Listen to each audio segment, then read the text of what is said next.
Ladies and gentlemen, the mid-range shot, a way of scoring that is practically going extinct, especially in the regular season. To be honest, I used to enjoy players coming off pick and rolls and nailing multiple mid-range shots. There was just something about that mid-range shot that made me salivate. It was kind of like when I used to watch a Jennifer Lopez movie back in the day. But after Stephen Curry started throwing up those wild three-pointers, everything changed.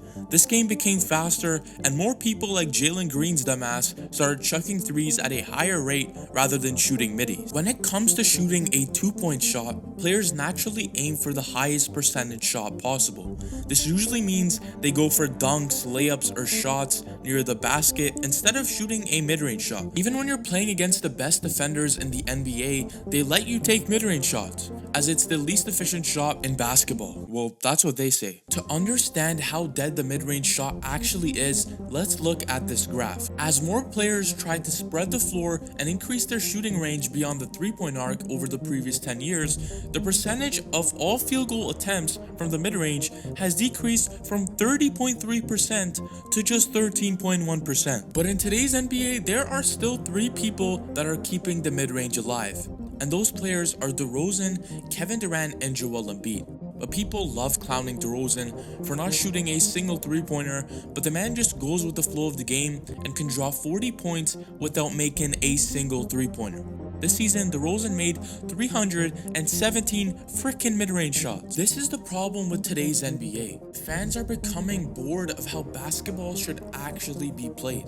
We are so used to fast-paced games, and players like Devin Booker, Kevin Durant, and DeMar DeRozan are such dominant scorers for a reason. They know that defenses don't want to give up a three-pointer or a dunk at the rim, so they meet in the middle and shoot a mid-range. So when I think about how stars should expand their game and become superstars, well, think about just shooting the mid-range shot. For example, when I look at the post fadeaway from players like Kawhi and LeBron, and the pull-up mid-ranges from Kevin Durant and Devin Booker, there is not another shot that looks more smooth and entertaining than that in my eyes. But one thing that gives me hope is watching this season's NBA Finals. Teams like the Miami Heat are penetrating defensive zones to get off easy mid-range shots. In this year's NBA Finals, with only 3 games played, Jamal Murray and Jimmy Butler combined for a staggering 91 mid-range shots. And this is a big improvement because in the last NBA Finals, the top 2 mid-range scorers only combined for 65 mid-range shots in the whole fucking series. I know, three-point shots are more entertaining to watch sometimes, but it gets boring when you see the same thing over and over again. It's kind of like hanging around with your ex-girlfriend. So it's looking like in this year's NBA Finals, teams are noticing that this mid-range shot is a recipe to break down any defense, so there is hope. But if you enjoyed today's video, you will definitely enjoy the next one. Go ahead and give it a try, man. See you, bro.